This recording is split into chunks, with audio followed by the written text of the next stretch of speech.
حبايب قلب عاملين ايه؟ يا رب كلكم تكونوا بألف خير. فيديو النهارده هنجرب فيه منتجات جديده زي ما شفتوا كده في العنوان.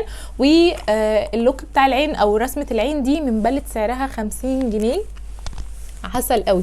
فهتلاقوا الريفيو كمان بتاع المنتجات الجديده اللي جربناها في الفيديو. فلو حابين بقى تعرفوا تفاصيل الفيديو يا ريت تكملوا معايا الفيديو الاخر، بس ما تنسوش تظبطوني باللايكات والكومنتات. وكمان في اقتراح كده سايبها لكم في وسط الفيديو، فيا ريت تكتبوا لي رايكم. بس كده يلا بينا نبدا الفيديو. خلاص خلصت حواجبي واستخدمت للحواجب اللي هي الماسكارا بتاعت الحواجب اللي اسمها فاشون. الماسكارا دي حلوه قوي وكان سعرها رخيص قوي وثابته جدا على الحواجب، فيها الوان كتير. الدرجه اللي معايا دي بصوا هو مش مكتوب عليها ارقام درجات، بس الدرجه اللي معايا دي كانت قبل الاخيره لان كان في درجه اغمق منها تمام، وفيها بقى من درجات الشقره الفاتحه والبنيات الفاتحه. بصراحه دي رهيبه قوي. عملت بيها خلاص حواجبي. هستخدم بعد كده الفاونديشن ده من روزبيري، ده درجته 130، وهبتدي اوزعه بقى على الوش كله.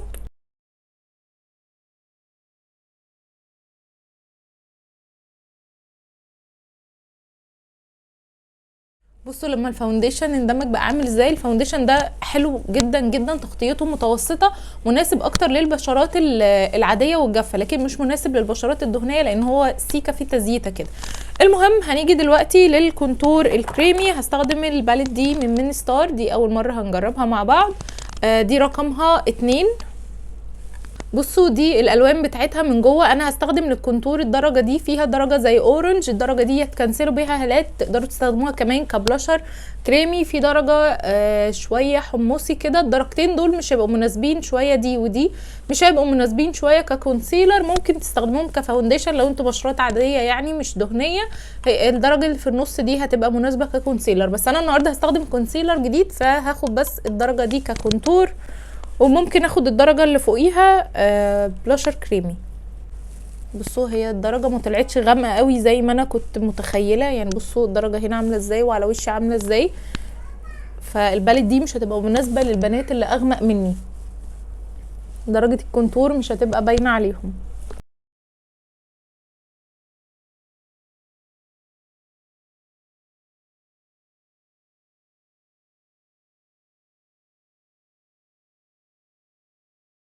خليني بقى اخد الدرجه الاورنج كده بالمره وندمجهم مع بعض. الدرجه اللي هي دي كده،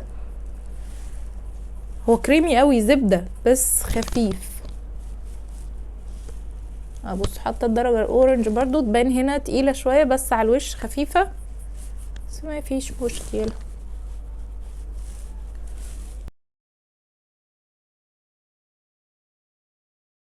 هنيجي دلوقتي للكونسيلر. هستخدم 2 كونسيلر، واحد للعين دي وواحد للعين دي، لان انا بعمل لكم او بجهز لكم الفيديو بتاع الكونسيلر اللي انا جبته في المشتريات الاخيره. بس عايزه اسالكم على حاجه بقى، انتوا عايزين ال5 كونسيلر اعمل لكم بس عنهم ريفيو، ولا اعمل لكم ريفيو عن كل بقى الكونسيلر اللي موجوده عندي اللي سعرها اقل من 50 جنيه؟ لان الكونسيلرات اللي انا جبتها كان سعرها من 20 ل 37. فانتوا لو عايزين اجرب لكم او اقول لكم كمان الريفيو بتاع الكونسيلر بتاع بريتي وومن ادخله معاهم، وكونسيلر ام ان وكونسيلر مايت سينما، اكتبوا لي اكيد، لان انا ناويه بس اعمل عن ال5 كونسيلر الجداد هم بس الريفيو الفيديو الجاي ان شاء الله. ف اكتبوا لي اكيد يعني، عشان خاطر لو كده انا لسه ما صورتش اصوره معايا. اول حاجه هستخدم كونسيلر بتاع ايفر بيوتي للجزء ده، والكونسيلر بتاع ارت سكين للجزء ده. كونسيلر ايفر بيوتي درجته 4، ارت سكين 130 بيج. اوكي ده كده ايفر بيوتي.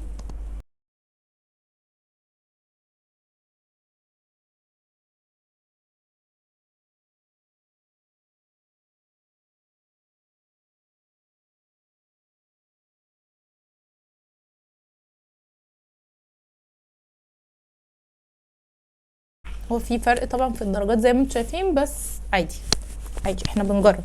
وهبتدي بقى ادمجهم بالسبونج. انا مش هكلمكم عن الكونسيلر النهارده، ان شاء الله بقى الفيديو الجاي هيكون ريفيو عن كل كونسيلر، وعلى حسب رايكم بقى لو عايزين ندخل مايت سينما وبريتي وومن وام ان اوكي، مش عايزين بس ال5 كونسيلر ريفيو عليهم اوكي جدا. او لو حابين ان انا احط لكم معاهم ريفيو للكونتور الجديد اللي انا جبته، او الكونتور اللي عندي برضو في العموم اللي سعره رخيص، اكتبوا لي برضو ويبقى فيديو بقى ايه انا شامل في الفيديو لكله. بتاع بريتي وومن اللي فات نسيت استخدم معاكم خالص الكومباكت باودر دي من بريتي وومن، دي رقمها 3، فهي دي اللي انا هثبت بقى بيها الوش كله. بصوا هي بتبقى بالشكل ده، وكده بيبقى هنا فيها سبونج ومرايه، بس انا السبونج دي سفنج خالص. هستخدم الباف بتاعتي.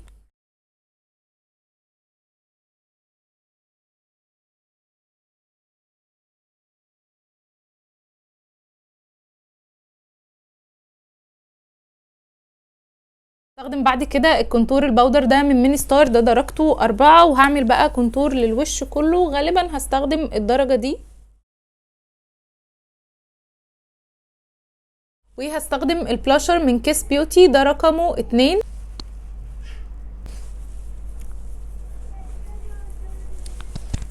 الاي شادو دي من كيس بيوتي سعرها 50 جنيه، فتعالوا نجربها بقى ونشوف فعلا هي حلوة ولا ملهاش اصلا لازمة. بصوا اصلا الالوان بتاعتها عاملة ازاي. اول حاجة هاخد لون كده يكون لون انتقالي، ممكن يكون اللون ده، وهحطه على الجفن الثابت عندي.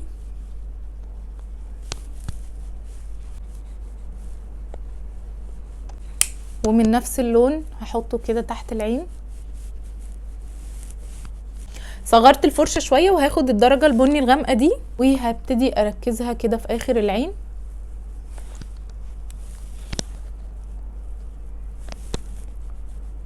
بصوا هي الدرجة البني خفيفة شوية مش واضحة، مدية بس هنت بني، بس مش مشكلة. هاخد بقى فرشة الكونسيلر من غير ما احط فيها اي حاجة، وهبتدي بس اعمل زي هاف كات كريس كده خفيف.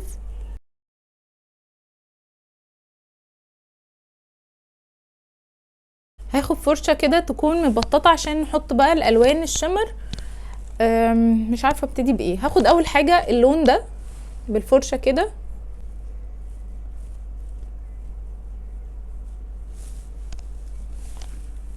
اللون لذيذ. بس خليني الاول ارش فيكس على الفرشة، واخد برضو من نفس اللون تاني.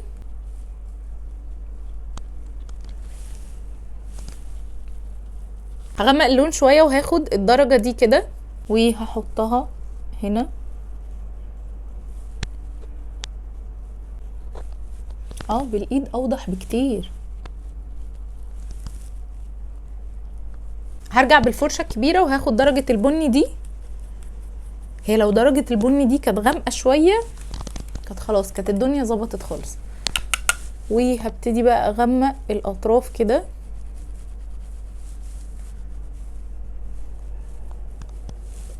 ومن نفس درجتين الشمر هحطهم برضو تحت العين كده. هاخد اول حاجة الدرجة الفاتحة دي، والدرجة الغامقة دي، وهحطها في نص العين. بعد كده هاخد بقى الدرجة البيضة خالص دي الشمر برضو، وهبتدي انور بيها اول العين كده.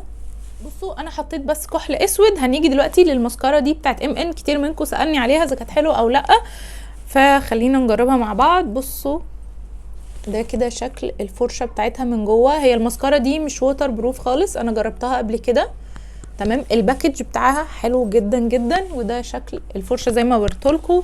خلينا نجربها بقى على العين. بصوا انا سبت اول طبقه حطيتها تنشف، هحط بقى منها طبقه تانية. بس بصوا مشكلتها انها بتطلع كتير قوي في الفرشه، يعني كتير كتير تمام. فهتنضف كده الفرشه الاول.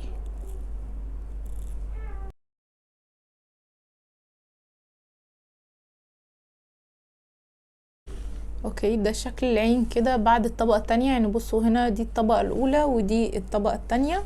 وبعد كده الكومباكت باودر بتاع بريتي وومن، وانضف بقى بيها حوالين الوش. انا النهارده مش هحط رموش، هكتفي بالماسكارا عشان كده كده بنعمل ريفيو عنها.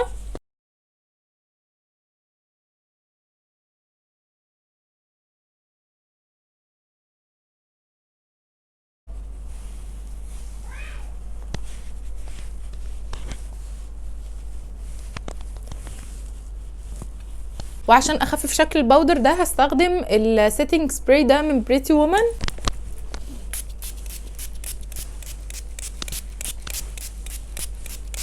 بصوا في ثانيه في ثانيه بيضيع شكل البودر فعلا، بحبه جدا جدا بتاع الصغنون ده، عسل قوي. استخدم الهايلايتر ده من MN، ده درجته 2.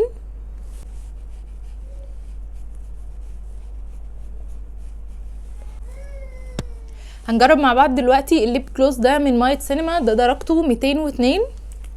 بصوا شكل الفرشه بتاعته عامله ازاي، تمام. ودي كده الدرجه بتاعته. بصوا هو بيكون فيه زي سباركل او جليتر كده صغير، تمام. يا رب يبقى باين لكم، خلينا نجربه.